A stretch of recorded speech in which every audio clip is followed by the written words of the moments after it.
Good evening, everyone. Thank you ever so much and welcome. Thank you for coming to Herbert Smith Freehills. Welcome to Herbert Smith Freehills. We're delighted to host this PAS event this evening. A number of our fee earners, our lawyers, participate in providing pro bono advice through PAS. They spend lots of time reading, reviewing, answering prisoners' letters, and we're very happy to be able to provide that service to PAS and help PAS fulfil its aims. So I'm not going to spend much time. I literally have to run out the door and go to a dinner across the way with a client who puts us in the position where we're able to help you on a pro bono basis. So I make no apologies for having to beat a hasty retreat. But I will, and Andrew Barton, who helped produce this presentation, has taken away two of the words of my name. I have a passing interest in crime because I am a partner at Herbert Smith Freehills who specialises in corporate crime and investigations, having started my career as a criminal barrister. So I know what it's like to represent criminals. I know what it's like. Sometimes I know what it's like to represent people who are wrongly accused, and that's obviously what legal aid and the criminal justice system is all about. So without further ado, I will pass over to Jeremy to introduce the panel session, and I hope you have a very, very fulfilling, educational and satisfying session this evening, and have a good after session as well. And I'll let you get on with it. Thank you.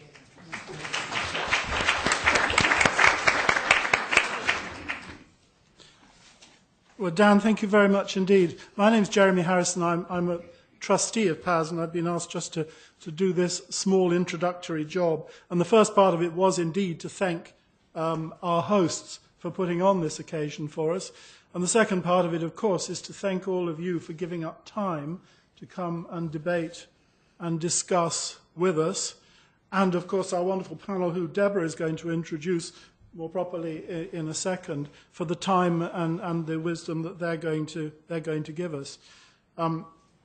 As trustees, well, as a trustee of an organisation like PAS, I get reminded occasionally of words of a former president of the United States, Lyndon Johnson, who was a man of a scatological turn of mind, and he characterised one of his successors, who he thought was mentally a bit below par, as being unable simultaneously to actually perform a certain bodily function and to chew gum. And I always think of that. I think of that when I think of the PAS staff in a perverse way, because, and I'm about to tell you why, because our brilliant, very small PAS staff and the fantastic volunteers who work with them are simultaneously able to process huge amounts of activity.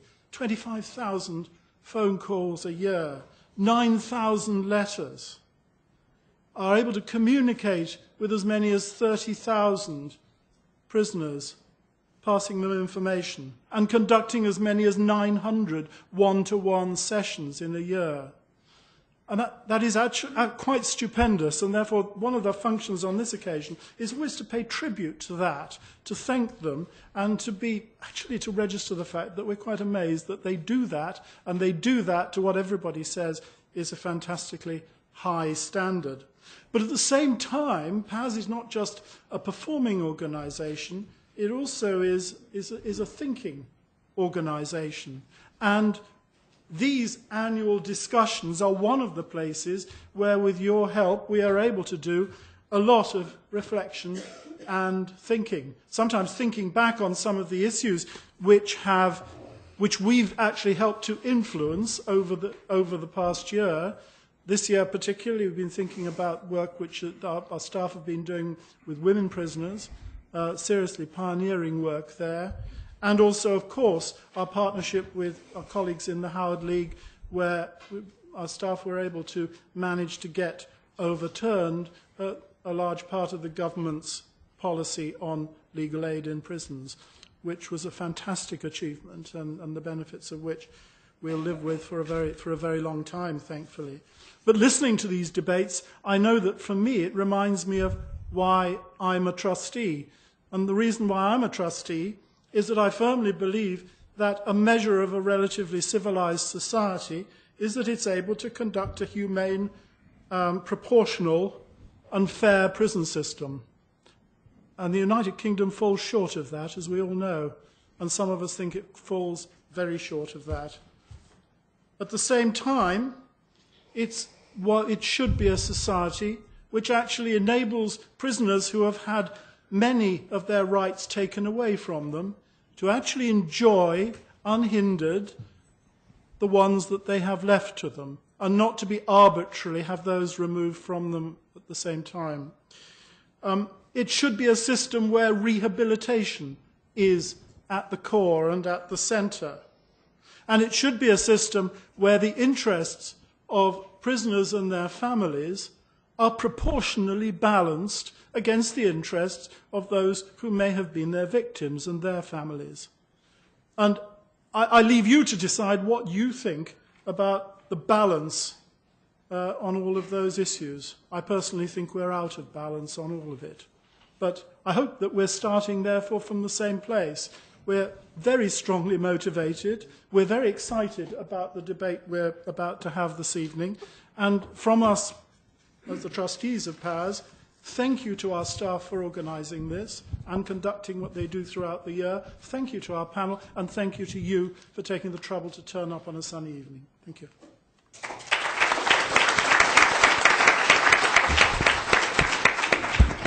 Thank you, Jeremy, for that wonderful introduction.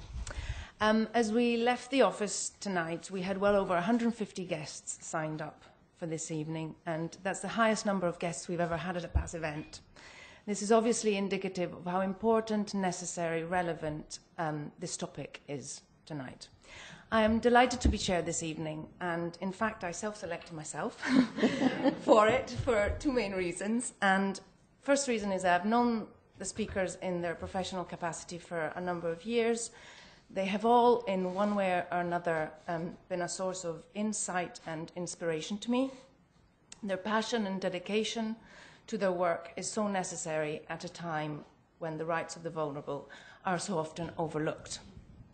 And secondly, tonight's topic is one very close to my heart, and one which, both as a prison lawyer and a fervent feminist, I have felt very much torn by. I therefore look forward to the thoughts of our speakers and to any subsequent discussions that will follow. Each speaker will have 15 minutes to speak. I will try to be strict on timings, and our lovely Ben on the front row will keep us strict on time. After our speakers' presentations, we will have time for Q&As from the floor. So our first speaker this evening is Nick Hardwick. It's a little introduction, but I will obviously introduce him anyway.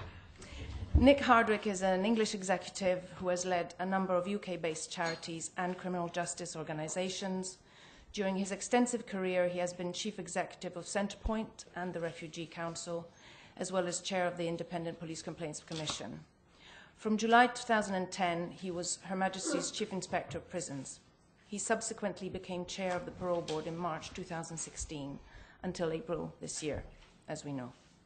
He has a part-time role as Professor in Criminal Justice at the School of Law, Royal Holloway, University of London. So on that note, I will leave it to Nick. Thank you.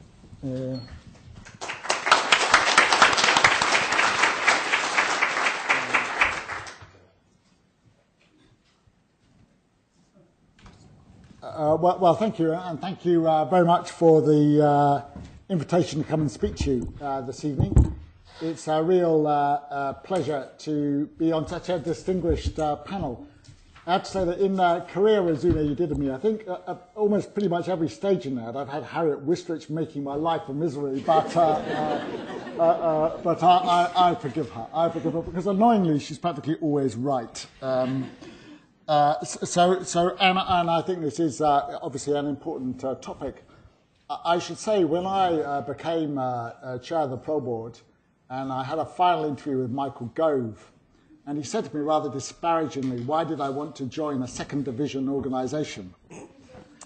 And I, some people may know, I support Queen's Park Rangers, which is an answer enough in itself, really. But I said, well, you know, strange things happen. But in truth, I think Parole Board was a bit of a backwater, not thought of very highly, and I don't think you would have got this sort of turnout for a discussion on parole a year ago. So it's good that you're here, and these are important topics. I also want to say, I want to repeat, I think particularly in front of Harriet, that I do genuinely appreciate the determination and the courage and the grace of the women in this case, and they've certainly been unnecessarily kind to me, and I am genuinely grateful for it. And the other thing I do want to say is I think there are some big issues around the psychology, forensic psychology reports in this. I'm not going to talk about that, but I'm really pleased there is someone who is going to do that, and I think that is, as I put down a marker, I think that's an issue that hasn't had enough discussion. So in the Worboys case as a whole, I agree with what was said just now, that I think this is a very complex issue at a professional, a legal and an ethical view. And the view I disagree with most strongly is the people who say it's simple. Right? People who say it's obvious the panel should have done this, that and that, or it's obvious that the court judgment was wrong. It seems to me that the issues are very complex. But nevertheless, I do want to be clear. I personally am pleased at the result of the judicial review. I think it's a good and just thing that there will be another parole hearing for Worboys. And I certainly think it is unequivocally a good thing that Rule 25, which prohibited the Parole Board from explaining its decision, has gone. So I unreservedly welcome those things. But I think this was, as the High Court judgment said, an exceptional case in lots of ways. But my concern is that the way it has been interpreted goes way beyond that. And I think we need to be very clear, those of us who are involved in the parole, I'm not involved in the parole system anymore, I have to stop saying we, but the parole, people on the Parole Board need to be very clear that there has been, I think, a very large loss of confidence in the parole system. And I don't think that half measures will correct that. So I think it's important that people recognise the scale and challenge of what now needs to be done. And I think if people don't get the response, we don't get the response right, and we try and minimise what's required, actually that loss of confidence will get even worse. Right? So this is no time for retreat. I think we need to be bold in our responses. The second thing I would say, one of the things, I've done quite a few talks. I have not slunk away and licked my wounds, not that I feel the need to do that. I've done quite a lot of lectures and talks since the Worboys judgment, because I'm pretty determined that I'm not going to let the Ministry of Justice write the history or narrative of this event. So one of the things I think needs to be said very clearly is that despite the flaws in this judgment, up until last year, I think the Parole Board was performing pretty well, and not very much to do with me, but was certainly to do with its members and staff. We had eliminated its backlog. We'd recruited, trained and inducted 100 new members. We had cut the number of IPPs awaiting release by half. We completely digitalised the case management systems. We had a release rate of about, or progression rate of about 60%, I think, and we had a serious further offence rate of less than 1%. And I venture to say that other bits of the criminal justice system would be pretty pleased with that kind of record. And I think what will happen is, if there is one thing that does make me angry, if there's a political attempt now to rubbish the performance of the Parole Board, that would be entirely unjustified. And if now that performance deteriorates, remember that was not an inevitable thing. It will be because of failures in resourcing and the political response to the events that now come out of Worboys, the Worboys situation. The second thing I want to say is about the scale of what's kind of required now in terms of response. Right? And there are a number of features that I think come out of the judgment directly in the High Court or are implied by it. So first of all, there is the whole question of openness, which, as people will know, I called for greater openness long before the Worboys case. Right?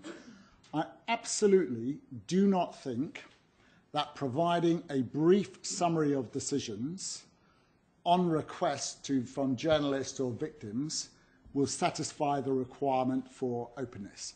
I think it'll be the worst of all worlds. I think giving simply a summary of decisions will inevitably raise the question about what are you hiding from us?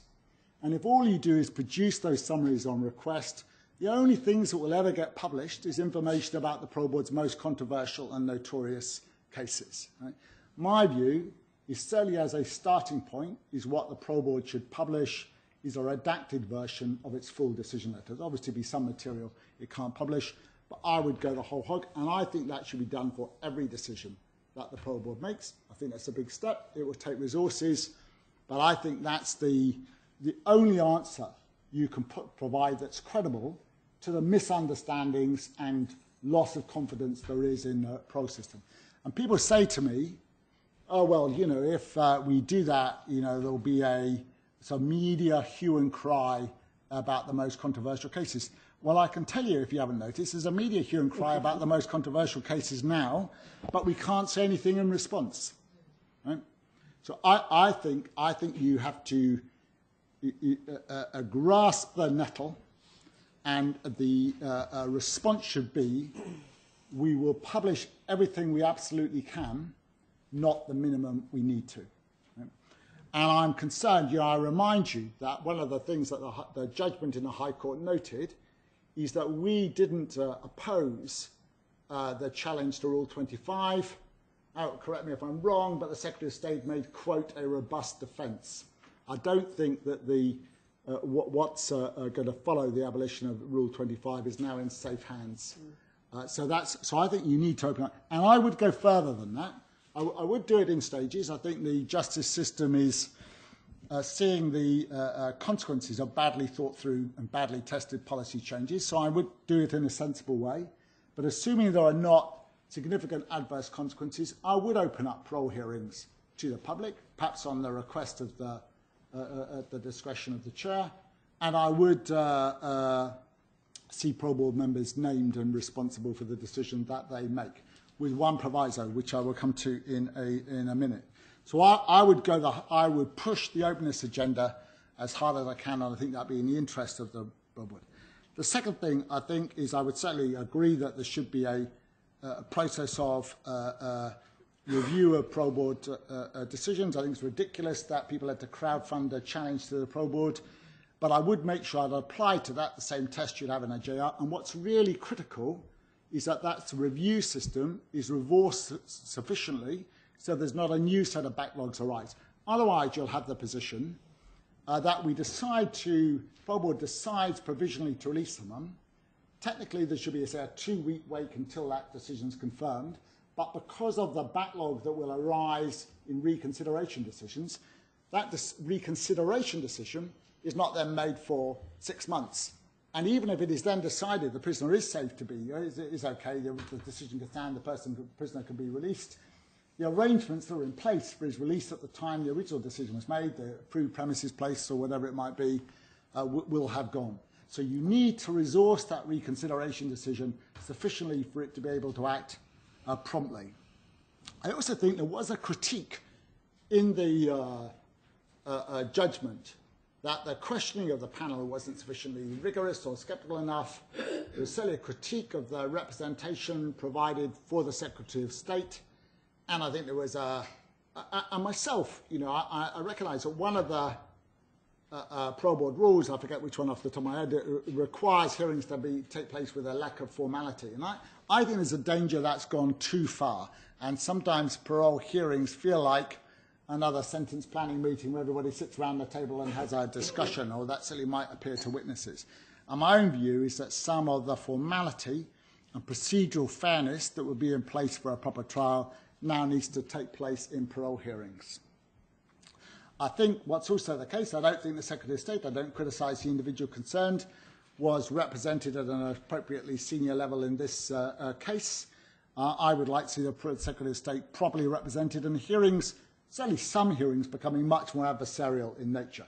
This panel did not have the benefit that the High Court judge or very experienced counsel arguing the cases out and drawing the decision-maker's attention to the salient facts in the case. That wasn't there for this panel, and I think the system would be improved, at least for some cases, if that were the case. And I think there's obviously a set of issues. If in some cases the Parole Board is to go into, give consideration but not determine unproven allegations, which was the judgment, I think there's a whole set of issues around hearsay about that, about disclosure, who has the disclosure obligations, how does that work, that will create a set of complications. And finally, of course, there is an issue about what happened to me, to the chair of the Parole Board. I'm not sitting around feeling sorry for myself, but to be clear, this was the Parole Board, when sitting as a panel, is a court. This was a direct attack on the independence of the court. Right? There's no way you can say that in these circumstances that what happened to me will not affect the judicial judgments that panel members make in future. We know that to some extent we hear stories that is happening. The chair of the Parole Board, I'm appointed by the Justice Secretary. My appraisals were carried out by a senior civil servant in the Ministry of Justice. Parole Board office were in the Ministry of Justice. I don't now think you can argue that the Parole Board is Article 5 compliance in terms of its independence. And so I think the answer, in summary, I think what's happened, and I'll close with this, is I think the Parole Board's current powers and responsibilities, what this judgment has brought home, have outstripped what its current status can bear. You know, the Parole Board was established as a small committee that gave private advice to the responsible minister. It used to be the Secretary of State. What's happened over time, as a result of various judgments like this one, is its powers and responsibilities have grown. I think what now needs to take place is the final step. I think the Parole Board does need to be properly established as a court or tribunal within the Courts and Tribunal Service, properly removed, fully removed from the Ministry of Justice, as independent as any other court or tribunal, and with the powers, and for members, with the security of tenure that a judge or judicial member would have, so that if they do make unpopular decisions, they can't be sacked because there's something trending on Twitter that says they got it wrong. So my answer to the scale of the problems, of the challenge that the Parole Board now faces, and what's necessary to restore confidence in the system and restore confidence in the decisions the Parole Board needs to make when people are safe to release, that they do that, is to give the Parole Board the status and powers it needs by becoming the fully fledged court or tribunal that in practice, in the law, it actually is. Thank you.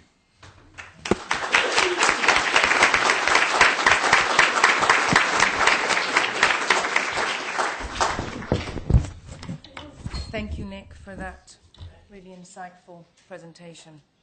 Our next speaker is Harriet Wistrich, which I will introduce now. Harriet is a solicitor of 20 years' experience working with the renowned civil liberties firm Birnberg Pierce. She was the winner of the Liberty Human Rights Lawyer of the Year Award in 2014. Recently, she has founded the Centre for Women's Justice, a new multi-partner organisation aimed at bringing cases holding the state to account in relation to violence against women and girls. She is also an active member of the Police Action Lawyers Group, Inquest Lawyers Group, Justice for Women, and is a trustee of the charity the Emma Humphreys Memorial Prize. Harriet acted for two of the victims of John Worboys, DSD and NBV, both in proceedings in the Supreme Court, where the police failure to investigate was held to amount to a violation of Article 3 of the European Convention on Human Rights, and in judicial review proceedings, where the parole decision to release him was quashed. Thank you. Thank you very much, and it's a pleasure to be here. I've just got one slide, which I shall will be a returning theme, really, which is basically how the case, the Worboys case, which I've sort of been living with on and off now for since 2010, I think, kind of illustrates every single failing in the criminal justice system, particularly with regards to violence against women. And I'm going to just tell you a bit about the history of that. But before I do, I just wanted to mention that before I became qualified as a solicitor, I was involved in a campaigning group, which I'm still involved with, Justice for Women, which campaigns around the issue of battered women who kill. And I was working very closely with a young woman called Emma Humphreys, who'd been convicted of the murder of her violent pimp/boyfriend and sentenced to be detained at Her Majesty's pleasure. I don't know if they still use that term now, but they do, yeah. And she had an 8-year tariff, which, when she wrote to Justice for Women to ask us to assist her, she was reaching the end of that tariff. And we launched a campaign for an appeal against her murder conviction. And because she was campaigning, she was coming into a lot of conflict with the prison service. And she was also an incredibly vulnerable woman who was a prolific self-harmer. And as a consequence, was serving time over her parole board and over her licence condition. And my first contact with Paz was to ring you up. I think Simon was working there at the time, and Vicky King, to say, what do we do? She seems to be being punished just because she's campaigning for her release. And Emma is not, although I don't do parole board hearings myself, Emma is not the only woman we've campaigned for who's been in a similar position. Jane Andrews was another case, a woman whose appeal against her murder conviction was unsuccessful. And she had to contend with quite a vociferous campaign from the victim's family. And due to a hiccup in her prison sentence when she was moving forward to open conditions, she lost her parole hearing and had to spend another 2 years in prison, and was tested very severely by the parole board. And another woman called Shirley Jordan, similarly very vulnerable, but no harm, no risk to anyone, and was kept in prison for longer because they couldn't find a place to release her to. So that's the context. That's my sort of experience, really, of parole hearings, and a concern, really, about a parole board being risk-averse in some of those cases. And then we sort of forward fast now to the DSD and MBV case, who, as probably, I'm sort of assuming most people kind of know, have read the judgment or are aware of the issues in the case. There were 2 of Worboys victims who I acted for because they had both made complaints to the police and about being attacked by this man. The police really did a terrible job. They didn't believe them. And he went on, as we know, to attack many, many more women. By the time he was eventually apprehended and taken seriously, he'd attacked over, I think, about 86 women. The police had linked, let's say, 86 cases. And then subsequently, quite a number of, when they put out the media appeal and during the trial, quite a number of other women came forward. And we challenged we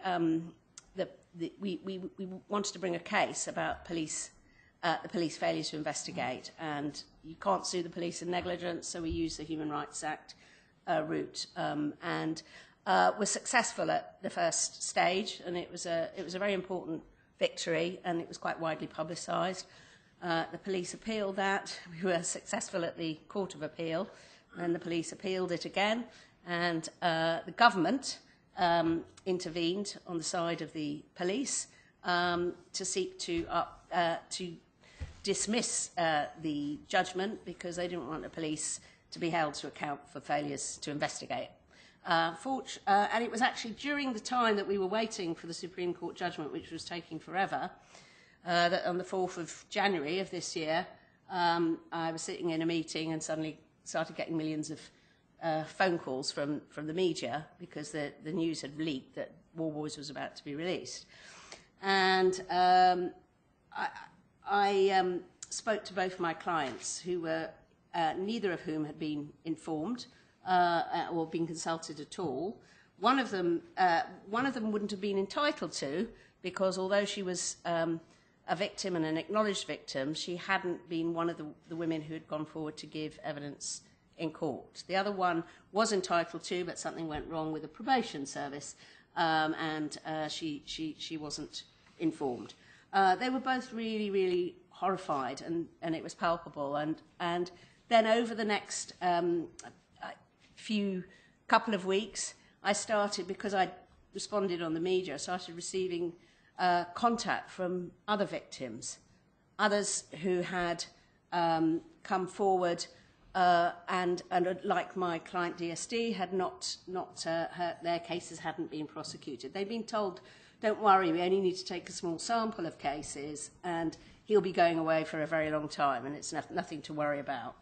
And others who'd never reported him, but who'd been attacked and had felt that they didn't need to report them, but were now so concerned and felt, that he was really a risk, and they couldn't understand why this man was being released. So I heard enough, certainly, from those women who had been conned by this man in the back of a cab. He'd come across as a very convincing, sort of chirpy chappy in a taxi, and persuaded them against their better judgment to accept a drink, and then being attacked by him. So they felt this man is quite an artful con man, and were convinced that something had gone seriously wrong with the decision. So Philippa Kaufman, who many of you know, who led the great challenge, successful challenge on the legal aid, and is a prison law expert, was also my counsel in the police action. And we discussed it and agreed that, and initially weren't sure whether we could challenge it, because obviously we didn't know any of the reasons for the decision. But on the face of what we knew about the case, it seemed like a very bizarre challenge, a very bizarre decision. And then the Secretary of State announced that he was going to challenge it, and that seemed a kind of odd. I kind of wondered whether this was appropriate anyway, and of course the Secretary of State sits on the Parole Board, and sits at the parole hearing, and I just was like, can they challenge it? And and then when they announced that they weren't going to challenge it, then we just thought, well, either they supported the decision to release it, or there's something else that they're fearful about, which sure enough did transpire when the case proceeded. So there were a whole series of questions. I mean, would we get standing? Would we get permission? How could we challenge it without knowing the reasons? But possibly swayed by the amount of public concern about it, we did get permission, and we then did get disclosure. And as soon as we got disclosure, I think another our junior counsel, who's also a prison law expert, Nick Armstrong, kind of was emailing. He's a sort of bit of an avid emailer, and saying, oh my God, I think we're actually going to win this challenge, as he started reading through the papers, because there were just so many things that didn't make sense about when you looked at the disclosure. It also became clear that the Secretary of State was equally responsible for failing to put forward a lot of material. Anyway, I'm not going to go into the judgment, but I think the kind of key points for us were that the Parole Board had restricted their assessment of risk to just the 12 offences for which he was convicted, and those offences were over a relatively short period of time, between about 18-month period, and we now know that. At the very least, he was offending for a number of years before that. In fact, one of the women who rang me, who'd come forward previously, had described an attack by him in 1999. So there's sort of the people were coming forward, and of those known about, it was over a much longer period of time,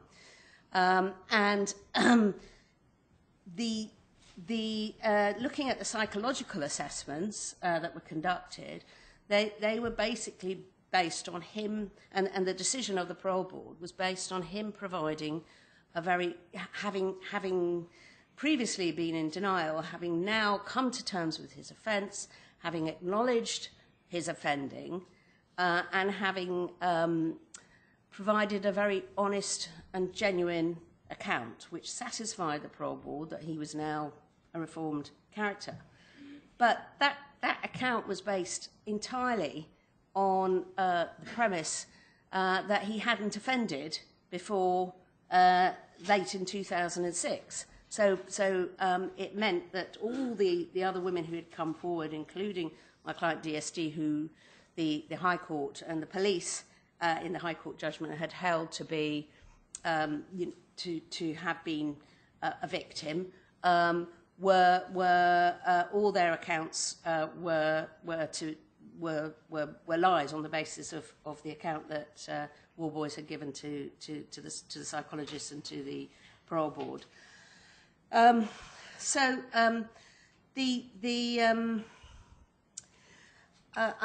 aware that obviously the psychologist in this case came under a lot of attack, and some of it, kind of really unfair attack from the media about their decision making. But I do think that there are some real questions that are raised by this case for me, and I have to say this as a non-expert, so I may well be corrected, but I do think there are a lot of questions about the approach of forensic psychology, particularly in relation to repeat sex offenders, to prolific sex offenders, if you like. I know there was a letter to the Psychologist magazine, which was quite widely publicised, in which the psychologists concerned were trying to explain how actually the research seems to show that those that admit to the guilt are more likely to offend than those that don't. That was sort of, and that just didn't seem to be a bit inconsistent, really, with the decision in any event. But when you look at the, as I understand it, the risk offending stuff is often based on a lot of different statistics, and I think what we have to do when we're looking at sex offending, I think we have to look at the fact that so few sex offenders ever result in convictions. So few ever get reported, as we know. And of those that are reported, we have a 6 to 7% attrition rate, which means from report to conviction, only 6 or 7% of those cases that are reported result in conviction. So when we're looking at, how likely somebody is to reoffend, how many of those offences are ever known about statistically? So I think I'm coming towards the end of my time, but what I would like, what you see here is kind of questions about all the different institutions, and certainly it's not only the Parole Board, but I think for me, and this is obviously my experience and focus, is how the criminal justice system deals with violence against women. And I've seen that coming back to my Justice for Women experiences, that those women who basically have been driven to kill under extreme provocation and abuse, and are treated within the criminal justice system, and I think that violent female offenders are often treated more harshly, and I think that, and I have seen cases where parole is being refused because somebody is seen as vulnerable. But are they a danger to the public? They may be a danger to another man who abuses them, possibly, and that seems to be the only concern. And whereas somebody like Worboys, who has shown himself to have been a cunning and manipulative planner who targeted hundreds, probably, of vulnerable women, he can so easily not be seen as a risk, and I think there are lots of questions there and around about how you assess risk and what risk to the public is. So that's just to throw out a few observations.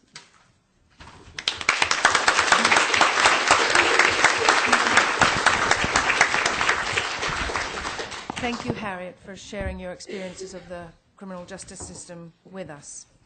Our next speaker is Ruth Tully. Dr. Ruth Tully is a forensic psychologist and clinical lead of Tully Forensic Psychology, where she and her team of forensic and clinical psychologists work throughout the UK in the provision of psychological assessment, treatment and therapy, consultancy and training. Her wider experience includes working with adults and young people in secure healthcare, social care, prison and community settings. Dr. Tully and her team complete expert psychological assessment in prison, criminal, family, mental health and immigration cases. She has an active research, publication and public speaking profile. Dr. Tully is considered a leading authority on violence and sex offender risk assessment in relation to research, clinical work, training professionals and promoting psychology to the public by speaking in the media. Thank you, Ruth. Thank you. So before I introduce myself fully, I just want, like every other speaker and every person here, to commend the victims, and not just those who came forward with the challenge, but especially those who came forward with the challenge, because it's absolutely right that the decisions of the Parole Board and the people who inform the Parole Board, like myself and other psychologists, that those decisions and recommendations are scrutinised and are subject to criticism where that criticism is due. So I am hoping that this brings some change. Don't necessarily have all the answers for that change, and perhaps between you guys in this room you've got lots of suggestions that might be very useful from different perspectives, I'm sure, but I'm going to raise some of the issues that I've been thinking about in relation to this case. This in particular was a very controversial case. I speak from the perspective of having worked for the prison service and been the psychologist instructed by the prison service to produce a psychological assessment. And essentially that's on behalf of the Secretary of State. I've also worked in many oral hearing cases as an independent psychologist, so coming in from outside and often giving what's a second opinion on risk assessment and recommendations in a case. So I speak from possibly an unusual situation, but one where I've seen the workings from inside of the service and from outside of the service. And some of those cases I've worked on have been highly controversial cases, but they've not been ones that have been leaked to the press, or they've not been publicised as broadly, because we work with very challenging people in these settings, some of whom, like Worboys, are said to have offended over a very chronic period of time. And actually, Harriet made a very good point about the time period in which he was alleged to have offended and shown to have offended by the High Court judgment being much more broad than the 18 months or so that the convictions were around. And actually, research does suggest that people who have a chronic history of offending like that over time are much more difficult to risk manage and might be higher risk than people who might have a smaller pattern or a shorter period of time. And that's probably because there's a suggestion, the chronicity suggests, that it might be attitudes driving that. As we know, by the nature, attitudes are quite chronic and difficult to change. And also things like sexual deviance. Sexual deviance isn't necessarily present in a rape type offence, but where it is present, sexual deviancy and thoughts of sexual deviancy are one of the strongest and most stable predictors of reoffending over time. So chronic offending is very worrying and is likely to have limited the risk assessments conducted if they were based solely on the convicted offences. So there are some very good points already made. What I would say is that there were lots of psychologists involved in this case, and it seems a very unusual decision to understand for many reasons, not least that the person was in a high secure prison, and it's quite rare to see somebody released straight from a high secure prison. Not unheard of, but quite rare. There were several psychologists involved. Those of you who've read the judgment will be very aware of the types of psychologists involved and who they represented. But what I would say is that the psychologist who we've heard less about in the press and in the judgment is the prison psychologist who hadn't actually assessed Worboys, yet gave an opinion on progression or otherwise. That's an interesting person who seems absent from this discourse around what went wrong or what could have gone wrong with the psychology decisions in the case. On top of that, I think there's also a very process-focused approach that we need to take, because actually the focus is on Worboys and what went wrong in that case, and that's right, because we need to make sure that the right things are done now. But actually this does suggest more broad problems that we need to address in the parole system, straight from the reporting system in terms of the crimes and the policing right through to any release decision or a potential release decision. So it does raise quite a lot of complex issues that I'm not quite sure are being addressed accurately in the media, and you can understand the public perspective as well on those issues. So the focus has been so far on were they right or were they duped? So common sense suggests that these psychologists were duped, doesn't it? A common sense approach to the convictions, to what happened, to the recommendations suggests they were duped. But like I just mentioned, this has a misleading focus somewhat because it isn't necessarily just about this case, and I don't want the narrative around the topic to get lost in just the Worboys case. It needs to be more about the systems in place, the processes in place, possibly the standing of the psychologist. But it's right that we put criticism where that's due, and it's right that we have a critical analysis of those things and recognise strengths in these types of assessment as well. We will never know, as members of the public, I know as much as anybody else in terms of the judgment, what happened, what was said to us happened. We won't know the ins and outs of the case like the people who are involved in it. So ultimately, we should focus on the methods used, professional ethics and so on. But there are some significant barriers to that process. Firstly, there's a misunderstanding or a lack of understanding of the independent psychologist's role and duties. So the independent psychologist, I've seen headlines such as hired gun, that sort of headlines, very much suggestive that the opinion was bought. What was paid for, possibly by legal aid, I'm not sure about the ins and outs of this particular case, was the professional opinion of somebody. There's no guarantee of what that will be. The independent psychologist's duty is to the court or panel, as is the prison psychologist. And I think there's a general misunderstanding about what actually can and should happen if somebody's view is biased, depending on who's instructed them. In fact, independent psychologists have to sign a declaration to say that they've not been unduly pressured or they've not been influenced by who's instructing them. And what's missing in that discussion in the press is discussion around actually the other argument that perhaps it could be suggested in the same sense that does the prison psychologist, is their aim to keep the person in prison? When in fact in this case, in the end, both psychologists recommended progression from what I've read of the judgment. And the research, there is some limited research on forensic bias in risk assessment, and actually it does show that the people instructed by the defence can be influenced and score people lower on risk tools, and that people instructed by the prosecution can be biased by their instruction and score people higher on risk tools. But there's no consensus about what the actual correct answer is, because all of that is largely subjective, and the true answer about risk may well lie somewhere in between, but we just don't know. So what's quite useful about having an independent person is that there's often a very comprehensive second opinion. What I would advocate in all cases like this is that there is more than one view. Whether that view is in agreement with the other view or not is a separate question. But the more people involved that have got the professional expertise, whether that's probation staff, whether that's prison experts, whether that's psychologists, the more views that contribute to that discussion, the higher quality the evidence is likely to be, because people are rightly scrutinised. And where there is actually a difference of opinion, if there is a sole voice with a different opinion, they rightly are often given a hard time. I think Nick referred to it not being an adversarial process so much in parole hearings, and I would agree with that largely. But I've also been present in seemingly adversarial settings not different to the Crown Court, where experts are very harshly questioned, but rightly so, they're able to then give their opinion and back that up with the evidence and the research behind the methods used. So I think we need to be aware that the independent role and the scrutiny that the psychologist has been under since that time, and the press, which has been some of it quite distressing, I would think, around that, that actually they were given an unbiased independent view, and where people have genuine complaints about somebody's view, they're able to make complaints about that to our professional body. I don't know this case like some of you might actually. Some of you might have more insight into the ins and outs of it. But where there's reason for a complaint, there is a process to deal with that, and hopefully people will follow that. However, what I would say is that I can understand why the public feel the way they do, not just from a common sense perspective, but from the perspective that psychologists don't tend to speak at conferences that involve other disciplines. They don't tend to speak as often in the media as other people. So psychologists like a bit of audience participation. So a quick show of hands if you're a legal type professional. Thank you. A quick show of hands if you're a psychologist. Welcome. What tends to happen and what can happen is that without that professional representation, whether that's from psychologists giving their own view, which may not be a consensus view, somebody may have a controversial view on something, or actually a professional body speaking up on behalf of that psychology discipline.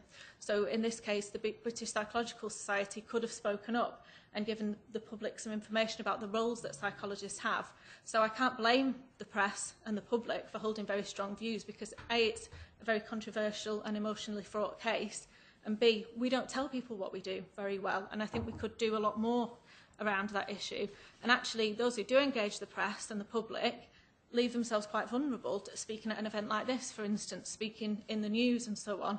It comes under criticism, rightly so, where that's due, but equally people don't celebrate the successes, and what doesn't get in the press are those cases where psychologists who have perhaps helped protect the public in their recommendations and decision making as well. So perhaps psychologists and their bodies speaking up a little bit more might add to a balanced view of where things can run a little bit more smoothly and where there are more understandable decisions, unlike this decision which is difficult to understand. I don't have all the solutions here, is what I would say. There are a range of problems throughout the system. So in terms of addressing the problems that were inherent in this case, I think more notably for me as a psychologist, the issue around information about the chronicity of the offending and actually the true nature and extent of the offending, that would impact on risk assessment quite greatly. But there are other issues that can lead to error, and what we're trying to minimise here is error. So there are issues around what kind of tools to use. Psychologists have to base their decisions on the science, on the research, and generally they do. But there might be a disagreement over that, a professional disagreement, and that's where having more than one view can be extremely useful. That's not routine, however. Cases are delayed, directions aren't complied with, there doesn't seem to be much consequence where that happens, and what can happen is that information either gets missed, it gets recycled over time, and some of the detail is taken out of reports. Those of you who've worked with long-term prisoners, by the time they come to perhaps a first parole review, some of the information about the offence has been almost sanitised because it's been concisely summarised in one report, put into another one in an even more concise summary, and by the time you come to it, you barely actually know what's happened. And for some offenders, it's actually easier to stick to the narrative that's been recycled over time rather than actually deal with the more troubling aspects of their offending and the true reasons why they might have offended. For instance, it's easy in treatment to say, I did this because I was inadequate, I had low self-esteem, I felt like I couldn't control my life, and I took it out on this victim. It's a lot harder to say, I'm sexually attracted to children and this is why I did it and I want to address that. So there are lots and lots of avenues, not just in the parole process, but in the treatment process. So the time when somebody is in prison, where things can go wrong and where psychologists eventually could provide a misinformed risk assessment. So we have to be very careful, but I think this is a great time to address some of those issues when we're looking at this case in particular, which is important to address, but it's important that we're not lost in this case. It's important that we go more broadly, that we consider the more systemic issues. Those of you who practice prison law will know that to get all the witnesses in one place on a certain day, including the panel, can take 3 hours and 35 emails.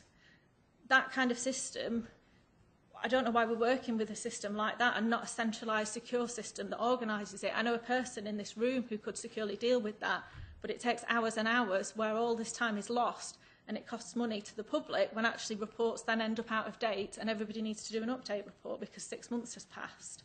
So there are other areas that aren't so much about the ins and outs of the Worboys case, but which can also be improved. So I think this is a great opportunity to look at how to be transparent, like Nick has talked about. I think that's a great idea.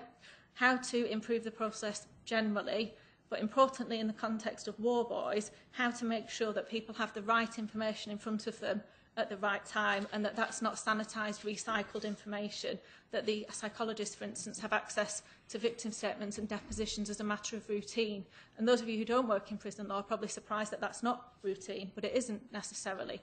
So I think there are lots of things that could be improved, and now is a great time to do it. Thank you.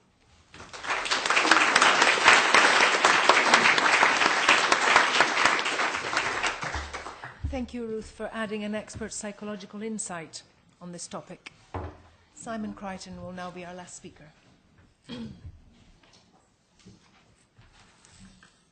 Thank you. I think I've got the benefit of going last in that I've got to hear what the more distinguished speakers on this panel have had to say, but I've also, the downside of it is that perhaps some of the things that I would have said have already been covered. So I'm going to try and avoid covering ground that's already been dealt with, but I do think that there are some fundamental issues that come out of this particular case that do need some very hard thought. I don't want to go into legal cliches and the classic legal cliches that hard cases might make bad law, but there are potentially unintended consequences that could flow from the judgment. And Harriet touched on her own early experiences of the parole system, about the uphill struggle she had to get justice for women who were in prison for responding to domestic violence and abuse. And I think that what is important is that what comes out of this judgment is something that does ensure justice for people going through the parole system at all levels. And certainly, I mean, my experience has been that parole panels are particularly unsympathetic to women in prison. They're particularly unsympathetic about hearing the reasons why they're in prison. And they're particularly aghast at women who have had to resort to violence. And I think that what we don't want to come out of a judgment like this is a hardening of panel attitudes. The first point where I think that there is... Sorry, I don't know if this mic's working. The first point where I think there is no dispute is the issue of openness. And for many people who have worked in the parole system for a long time, I think there's been a fear of the concept of openness coming in, how are we going to deal with open proceedings?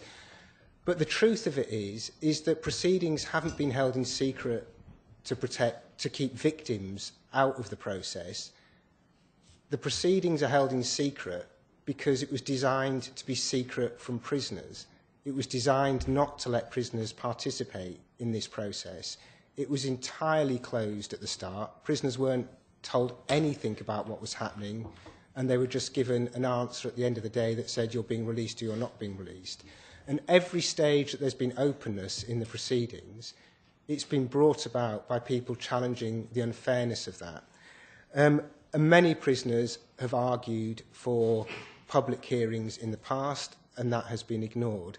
And it often takes somebody from the outside, like Harriet, coming in and looking at it from a different perspective to shine a light up to how absurd that system is. By illustrating how it has denied victims an opportunity to be informed about what is happening. For people to step back and say a closed system does not do any favours to anyone involved in it, least of all to the prisoner. I would say as well that the rule which Harriet had struck down in her case is a rule that appeared from nowhere. As somebody who's meant to be on top of the Parole Board rules as my job, when Philippa Kaufman rang me up and said, where did this rule come from? We had to sit down and say, well, it wasn't there 2 years ago. It suddenly came. It was put in its form without any form of consultation, without any discussion or dissemination. And so, as I say, it's quite a feat for somebody to come from the outside and look at this and say, this does not work. But what I'd say that what has not been addressed in the judgment is possibly the most telling thing, and that's the lack of independence that the Parole Board has from the Ministry of Justice. And this was something which Nick raised at the end of his presentation, so I don't want to just repeat what Nick has said. But it is important to remember that the Parole Board is a court making decisions about the liberty of people. And the consequences of parole decisions for people's liberty are enormous. You're talking about years and years and years in custody. It's an open-ended decision. And yet it's still a body that is wholly sponsored by the Ministry of Justice. And I would say that the Ministry of Justice retains an undue influence over its workings. About a decade ago, one of the few academics who has been interested in parole, an academic called Nikki Padfield, who you may have come across her work.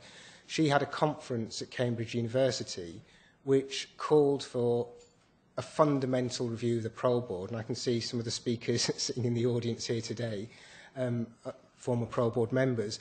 And the chair of the Parole Board at the time, a woman called Christine Glenn, made a plea in that conference for the Parole Board to be given formal and structural independence from the Ministry of Justice. And that has never been acted on, despite legal challenges calling into question whether the Parole Board can operate as a court while it is still under the umbrella of the Ministry of Justice. Nothing has happened. And I think that the first thing that needs to be done is the government needs to reconsider the appointment system and who's appointed and who's best placed to sit on the Parole Board. And I would say from personal experience, one of the things that's deeply shocking to me about the Parole Board is how unrepresentative it is. I've been attending Parole Boards for over a quarter of a century, sometimes several times a month, and in all that time, I have had one panel that has had one black member. Very often, you will be in a room, well, almost invariably, if it's a black client being represented at a Parole Board hearing, they are the only person of colour in the room. And I find it astonishing that a body that is so central to the workings of criminal justice can be so unrepresentative. I also think that the other critical factor is the ability of the Parole Board to regulate its own procedures. The Parole Board lacks the powers of any other court to actually regulate what happens before it. It can't issue summonses to require witnesses to attend. It can give directions, but it can't enforce those directions, and it can't exercise any meaningful control over the material that it receives. And that, again, is extraordinary in the context of which it operates. And neither the judgment nor the current consultation that's going on as a result of the Worboys judgment appear to engage with that fundamental problem. I think one of the valid criticisms that was made of this process in the judgment was the absence of material that might have been relevant to test the credibility of Mr. Worboys' evidence. Now, leaving aside whether the panel misapplied the law or misunderstood the position, what is impossible is to have a court-like body where the material before it is determined by one of the parties to the proceedings, who can then dictate effectively what the court will cover. It just makes a mockery of it being an independent court. Clearly, there are experienced judicial members of the Parole Board who understand that it's possible to deal with problems like that. But as a structural problem, it's one which will inevitably happen and will happen again if the Parole Board isn't given the independence that it requires.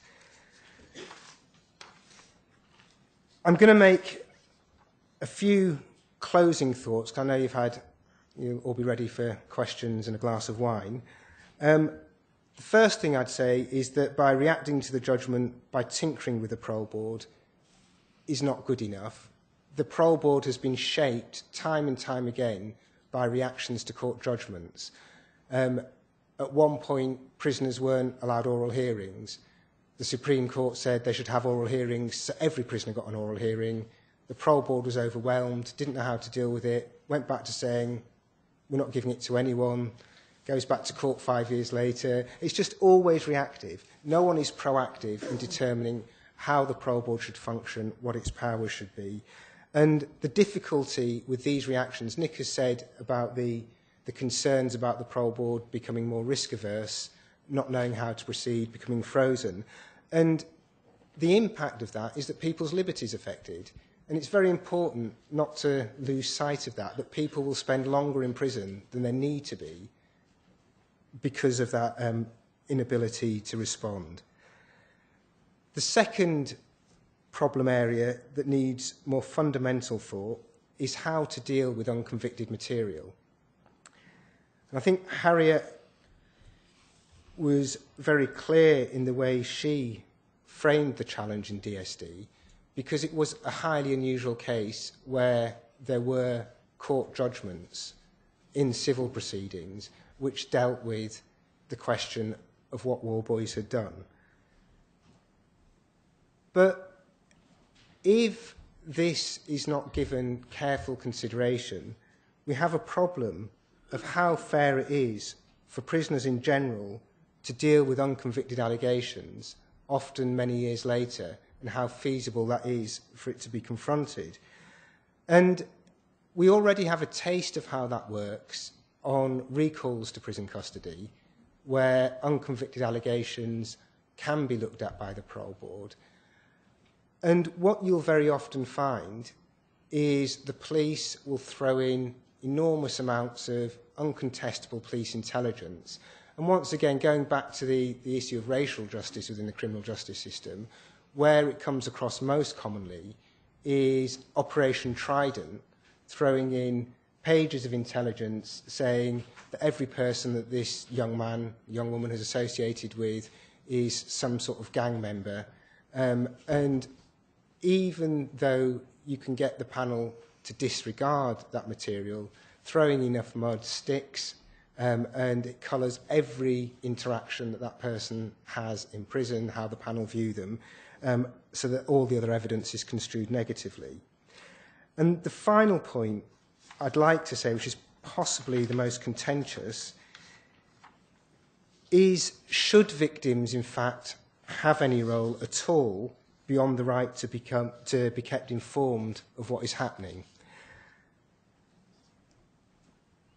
I'm not saying that victims shouldn't have the right to apply for judicial review, because clearly they have standing in the judicial review process. But the first proposal that has come out of this in the consultation from the Ministry of Justice is the right of internal review, which it appears will be open to anyone, but particularly to victims. And I'm going to try to avoid posing rhetorical questions to you, but if we're talking about victims' interests in the parole process, I'd ask you to think what those interests are. Does there have to be a conviction for there to be a victim? What's the difference between having an interest and having a right in that context? Is the interest participation or notification? Are the rights of victims at this stage different? Are they transformed from the rights that victims have at the point of conviction?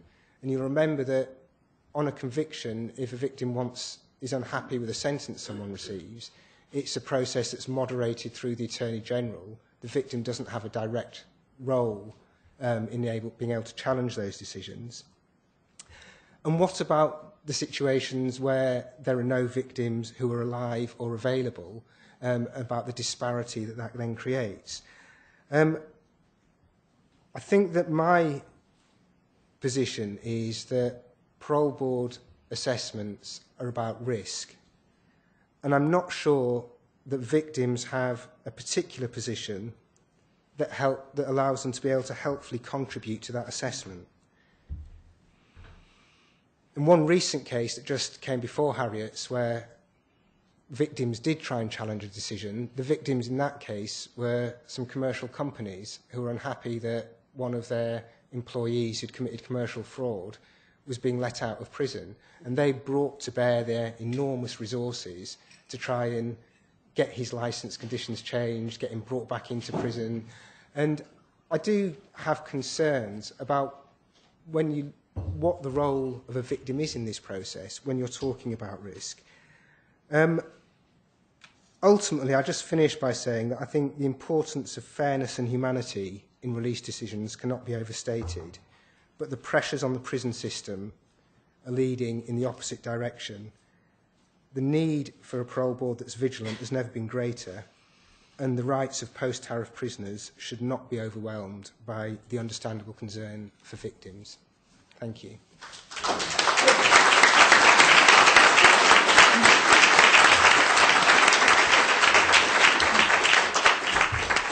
Thank you, Simon, for your knowledgeable views and expertise. And thank you to all our speakers. It has been an absolute pleasure for me listening to them, and I'm sure for all of you as well. And now we're going to have some time for questions. We've got some roving mics, and we have one of our excellent former volunteers walking around, Sarah. Do we have any questions? I'm sure we do. Yes, Sarah, just...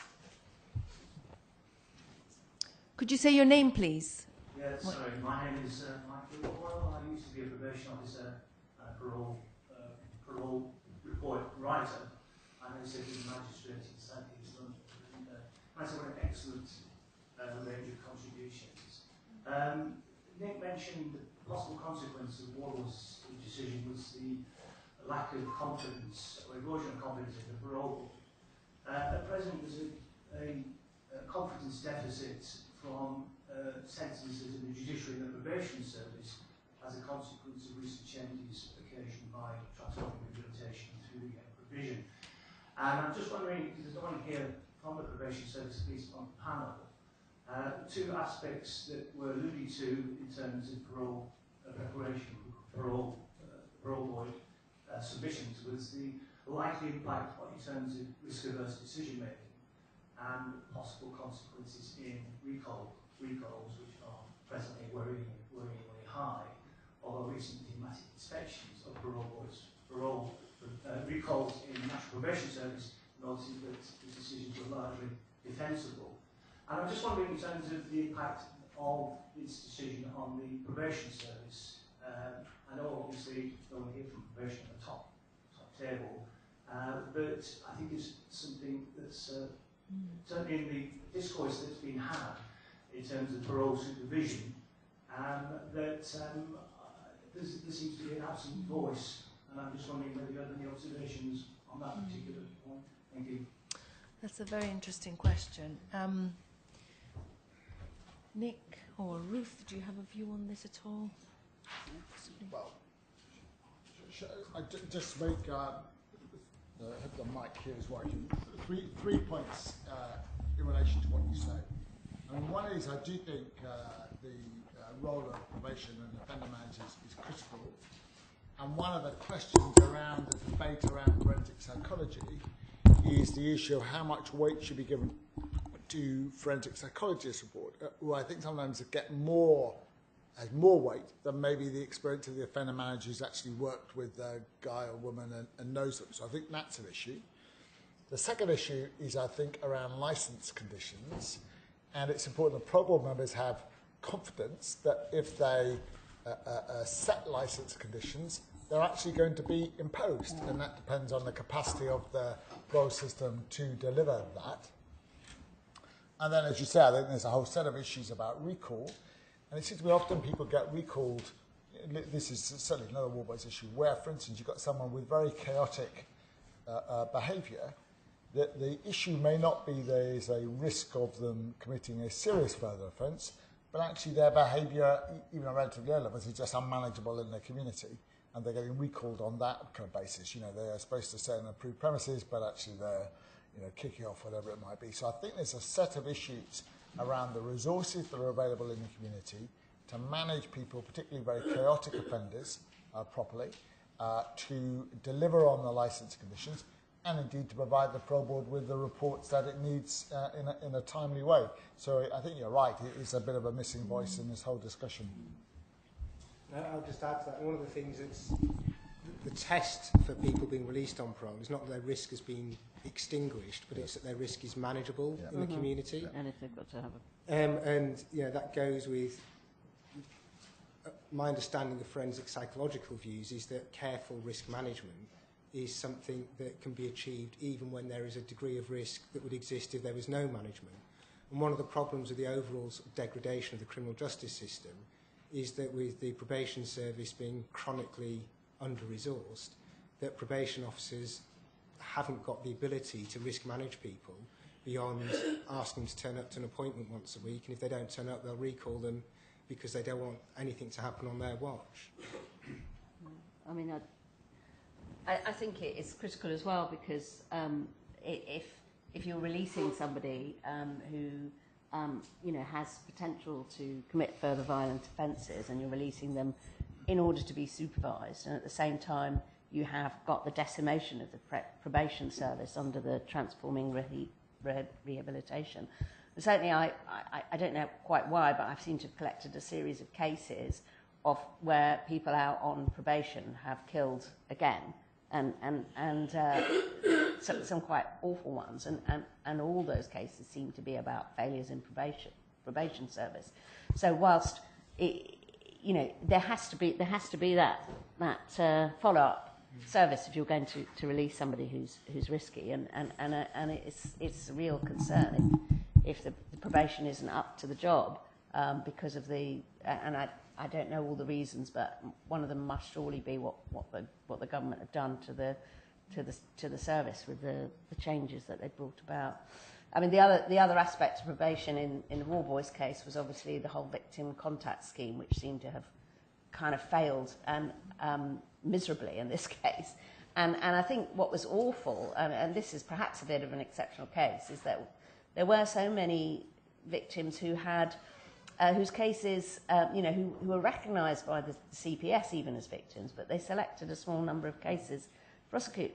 Those victims who were given assurances that about the case had no entitlement to be consulted about licence conditions and so on, and that was a real problem, in this case anyway. To pick up on the point about how forensic psychologist or clinical forensic psychologist assessments might be weighted, I think that comes back to the point that we've discussed about the independence of the Parole Board. I firmly believe that they should be very well versed and trained in aspects of what kind of risk assessments are used, what's seen as good practice within the literature, what's the research behind these procedures and assessments, and that should come from a variety of sectors, so not just the prison service acting for the Secretary of State, but from people working in mental health settings, people working in community settings, independent practitioners, so a range of practitioners, so they can make their own informed choice. They can choose how to weight each assessment, and each case will have its merits. And I've worked on cases where everybody is in agreement with the psychologist and people change their mind to be in agreement with the psychologist. I've also worked in cases where the views are very different from different professionals, and how the Parole Board weight that, I think, comes solely down to their independence and their ability to weigh up the fact that the benefits of having different professionals involved is that a range of assessment procedures will be used, and the Parole Board therefore don't have to rely on just one assessment method and one discipline providing that opinion. So I think it just comes back to their independence, and I would argue for that, really. Thank you. Any more questions from the floor?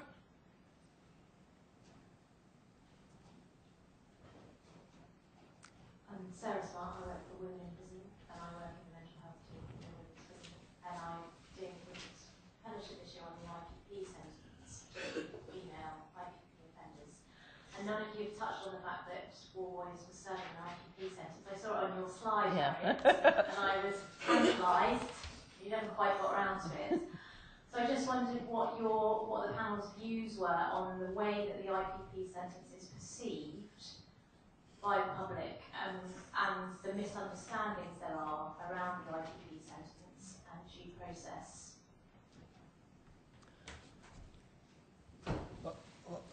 Well, we'll back down the road again. I mean, I think the first thing is, I think the public have no idea about sentencing of any size, shape or description as a whole. So I think it's a very... I mean, actually, I didn't know very much about it if I did this. I mean, it seems to be it's deliberately designed to be confusing. So I'm not surprised that people don't understand it.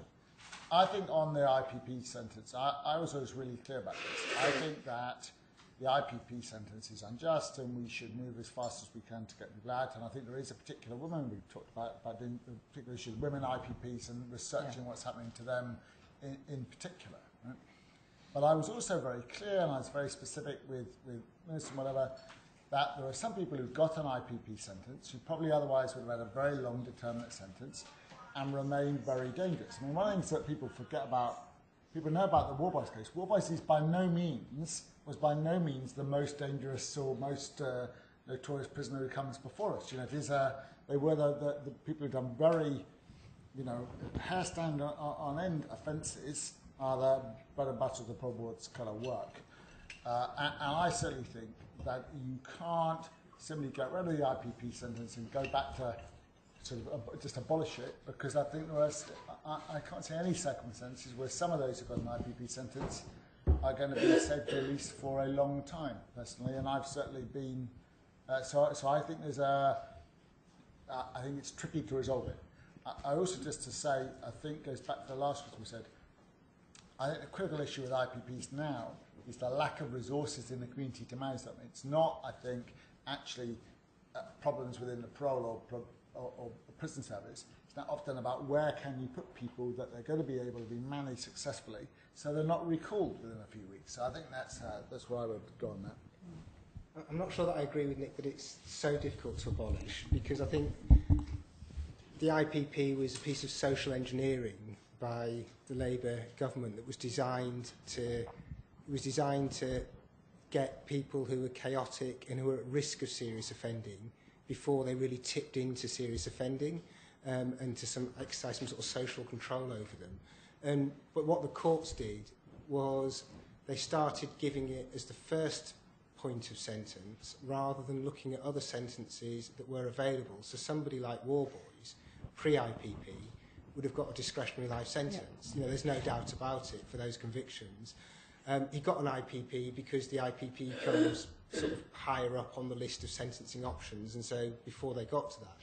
But what you could actually do is, if there was a will amongst the judiciary, is you could go back and look at every IPP sentence, and everyone who wasn't qualifying for a discretionary life sentence could have their IPP got rid of, and the people who would have got a discretionary life sentence get the discretionary life, and make sure that, and that's the way of separating out the truly dangerous from the people who are the victims of this social engineering.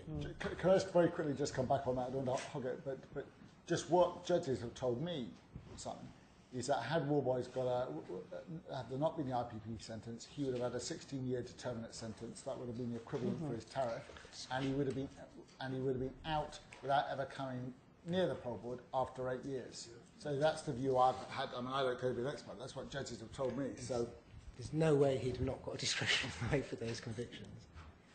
To add to that, it sounds like the research that you're doing is very much needed, not just with women, but also with male IPP prisoners. And I also think it comes down to how we communicate things like that research, or what we know about IPPs and that particular population, because the media will report on that however it fits their story. So they either got just a minimum 8-month tariff and they could be out at large offending again after 8 months, or they'll report it as they can be detained indefinitely, it could be forever, they may never get out. So the narrative in the media very much depends on their angle. So I still think it comes back to one of the points in my presentation about sharing information about what it does mean. And I don't think there's necessarily one professional discipline or body responsible for that, but I think a range of professional disciplines could do more to engage the media. At the BPS Forensic Conference last year, there was a symposium and discussion around engaging the media, and I think that it's starting to come up on the agenda for psychologists in particular, but it's not something we're very experienced at necessarily or very good at, so I think we could do more. And people like yourself who work in those services, often you can't speak out about the type of work you do because the organisation which contains you. So a lot of that good work doesn't get publicised, the results don't get in a press release necessarily, even when they're critical and highly useful for the work that we're all doing in this field. So I think there are some difficulties, but there are some ways perhaps organisations can also help promote an agenda of rehabilitation, and that's not necessarily an agenda of getting people out of prison or of keeping people in prison. It's about what can be done to help rehabilitate, and your research sounds like a good start on that, and let's hope you can publicise whatever results you find. Yeah, I mean, I put IPP just because I'm super conscious also of issues around women IPP prisoners, and I'm sure some men IPP prisoners as well, being kind of held for many, many years longer. And it kind of goes back to the point that I was making about what is the risk that's being considered here. You know, is it because somebody is a vulnerable, chaotic person, but that needs looking after, or is it because they're really a real danger to the public or to children or women, there seemed to be the design of holding being able to assess risk. I mean, you then come back to what actually works as a risk assessment, and I'm kind of coming to this a little bit from a lack of experience of the debates around it, but it does seem to me that it doesn't seem to me to be focused around the right questions. If you're talking about, I think most people shouldn't be in prison, but there are some people who should or should be kept away from because they represent a real risk that they're going to cause harm. Probably the majority of people in prison are just very vulnerable and need looking after in some way or another. I think we have time for one last... Oh, suddenly we've got 3. Lady down there, yeah, thank you. Elaine Player, King's College Law School. I was wondering if the panel could say something about a point that Simon raised at the end of his talk in relation to the role that victims might play in the parole process, and the extent to which you might think that would then spill over into other judicial settings, particularly into trials and so on. So I think this issue about the role of victims really does need some unpacking, and I think there may be a difference of opinion on the panel on that. Very good question. Shall we start with Nick again? I think victims and prisoners should be able to ask for a decision to be reconsidered. I think there should be a high merits test, but that's similar to the test that would be used for a JR itself. And the question is about it's outside my area of expertise, but it seems to be it could work in the same way as the unduly lenient sentence thing. Is actually the decision is made by somebody, not the victim themselves, but by an equivalent to the Attorney General. I think there's it with the unduly lenient sentencing. I mean, one of the options, I make it seriously, is I certainly felt, well, look, if the chair's going to be put his head on the line for decisions that people don't like, then maybe it should be the chair who wouldn't be involved in the Parole Board, who I think should probably be a judge, but who would then be able to initiate a review of a decision on the following request from other parties. That might be a way of dealing with it. I think it's a difficult question in relation to parole. It concerns me. I think victims need far more rights across the criminal justice system, but it concerns me that victims could determine how long somebody should serve in prison, and that you give voice, like the case Simon mentioned, or to the articulate and the wealthy to have the power to intervene and prevent somebody, so that certain offenders, because they offend a person who has access to wealth and power in order to influence a decision, may open the doors to that. And I think I'm not convinced that the proposal being put forward at the moment is the right one. I think the judicial review in this case, it worked in the sense that it has a stringent test, and in this case it was definitely the right decision. The problem is it was difficult to access, and the women who brought the case were not on the very low financial threshold so that they were eligible for legal aid. They could have got legal aid if they were, and that left us only with the crowd justice route. It may be that, and I don't know if this has been discussed, and this is just a thought when I was talking to somebody about it, that if you move the parole system into a kind of tribunal setting like you have with immigration or the Criminal Injuries Compensation Authority, so you have, rather than going to the High Court, you have a automatic next tier which might make the system a bit more accessible for everybody. I don't know. That's just a thought thrown out, not a worked out one. But yes, I think it needs very careful consideration. I can't offer insightful legal analysis like my esteemed colleagues up here, but what I can say is I think it needs to be a systemic approach in that victims, we need to find some way that they can be involved in the system in an appropriate way, but not just at the end of the system. I think that it's difficult, for example, for a probation officer to set an exclusion zone and a non-contact condition on a licence if actually they're unaware of an allegation that was earlier on. So I think it comes to that wider issue about how allegations are dealt with by the Parole Board and then by probation and the other parties that are involved.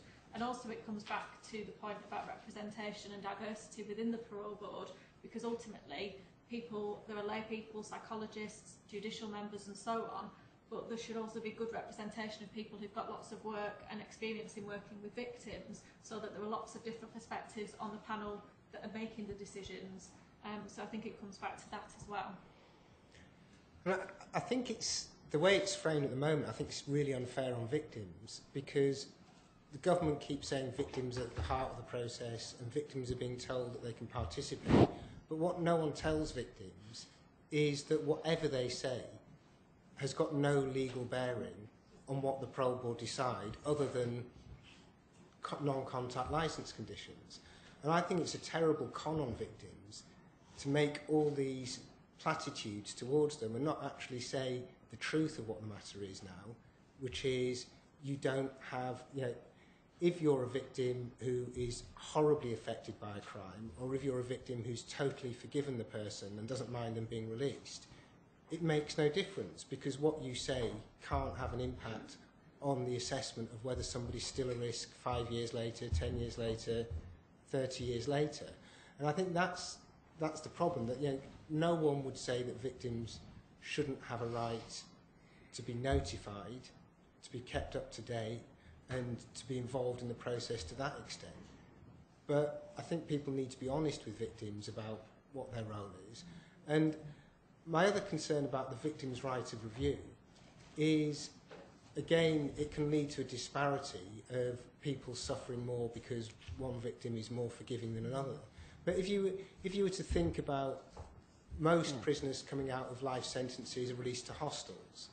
If you have a victim, say, who lives in Scotland and a hostel in Devon, why would the residents living next door to the hostel have less say and less right to participate or review than the victim who lives 500 miles away? Because they're going to be the people coming into contact with the released prisoner every day. And I think this idea of a victim's rights review is something which I find troubling, and I'm not sure how it actually works in practice.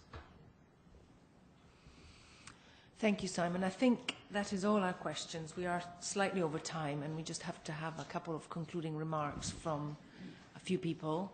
Thank you to all our wonderful speakers tonight. Food for thought there for all of us to bring into our work going forward. Thank you.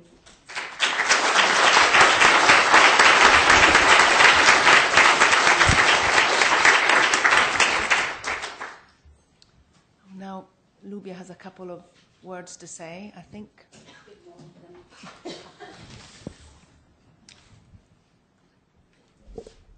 I've had a practice run with this microphone. Good evening, everybody. Thank you to the panellists, and thank you, Deborah. I'm Lubia Begum Rob. I'm the other joint managing solicitor at the Prisoners Advice Service. Deborah and I occupy a slightly unusual position because we job share the role of the director of PAS whilst we call ourselves managing solicitors. And so far in this job, at events like these, I've been the lucky one who gets to say nice things about new projects and thank some of the fantastic people that make PAS happen. Tonight, my brief is sadly somewhat different. My boss, over there, thought it appropriate that I be the one to announce what is to me something of a minor cosmic development. After 9 years as the women prisoners caseworker and nearly 5 years as a managing solicitor with me, My partner in crime, Deborah Russo, is leaving PAS this summer. To be fair, she is not really leaving PAS, she's leaving London to move to Scotland with her family. So we know that she still likes PAS, but her Scottish husband over there has persuaded Deborah that as she's so sick of the wet, cold, grey weather in England, Scotland is superior in many, many ways. People actually never quite leave PAS, as you can judge from probably about a third of the people in the audience today, former staff, volunteers, supporters who are here tonight, with their credit cards, because we have card readers. And so for a while, Deborah is going to be staying on with PAS as a consultant, so we get to benefit from her expertise, from her commitment. And I think that's in keeping with the hundreds of people who routinely extend their very generous goodwill to PAS. Deborah was adamant in a very rude email that this not be a swan song to her, especially as from tomorrow when she gets back to her desk, she's got the 1001 tasks to get on with and help prepare for a legal aid agency audit before she leaves, which is a little bit of a cruel leaving present. But to cheer her up, we do now have a brand new working microwave and a new kettle that doesn't leak. So whilst PAS tries for the most part to work like a collective, to be honest, in actual fact, we're not. But I think that instead we function, in my view, a bit more like a family, because in a tiny organisation made up mostly of part-time staff with super stretched resources, a huge remit, a hostile environment, I think it's the shared values above and beyond paid employment that glues the organisation together. And you can ask any of our fantastic and loyal trustees, you can ask Simon Creighton, you can ask some of the barristers here tonight that very rarely send us their full fee notes, the talented people who prioritise volunteering for free at PAS, the generous trusts and individuals who give us money, a list I think that is thankfully pretty long. I think Deborah Russo personifies some of the great, if not the best qualities that a PAS person brings to the fight for justice behind bars. Innovation, collaborative working, perseverance, optimism, and above all, compassion. So if it's okay with you all, and I know it will be, up on your feet, please, and a great big hand to Deborah Russo.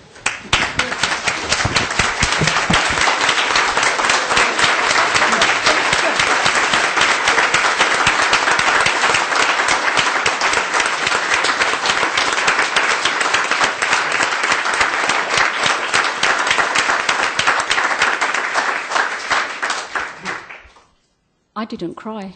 I'm John Savage. I'm not going to cry, and I claim the entitlement on this occasion to be Lubia's junior. The only time in my life. It's a long time since I've been a junior, but I have been for many years now a huge and devoted observer of all that PAS has done. And I remember very clearly the first time I saw Deborah.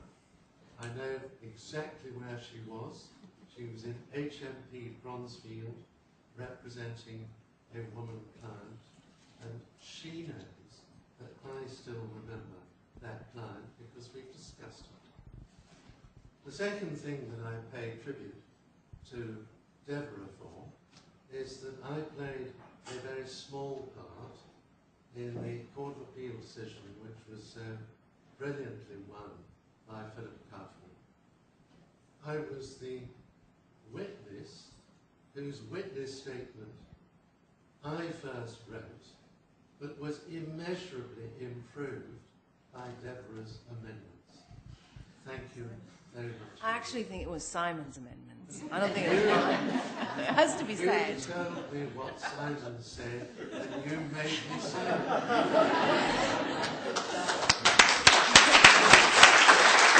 It's a very important game, Simon says. And our fundraising and comms manager is going to close the evening and invite you all to have some booze and money. Hi, I'm Jeff. I'm the fundraising and communications manager at PAS, and I just wanted to say a quick word to say thank you to you all for coming tonight and for supporting PAS. We're a small charity working with one of the most marginalised groups of people. So the support of individuals and organisations like yourselves is invaluable to us. Although PAS is sad to see Deborah leave, we have a momentous year ahead of us that will boost our capacity to reach out to more adult prisoners in England and Wales than ever before. For the first time, thanks to the Legal Education Foundation, we will have a trainee solicitor starting with us in early January 2019. Birnberg Pierce have kindly seconded a trainee to PAS for 6 months, beginning in September this year, and the Persula Foundation has generously agreed to fund an additional advice line caseworker who will start at PAS very shortly. This is a vital new post at PAS and will help to address some of the many calls that do not actually get through to our advice line, in spite of some of the 25,000 calls that we do take. If you would like to help us forge ahead this year, please do make a donation towards our work this evening. We have a portable card reader in the main breakout room. Any contribution would be most appreciated. Of course, you don't have to give us money. You could follow us on Facebook and Twitter and like and share our posts and tweets. Before closing, I'd like to extend a huge thank you to all of our volunteers who do stellar work for PAS. We simply wouldn't function without them. Finally, I'd like to say thank you to Herbert Smith Freehills, who not only donated the use of this venue for the discussion tonight, but also helped to design and print our wonderful new PAS information leaflet, a copy of which you should have found on your seat as you came in. So, thank you, and please do enjoy the bar.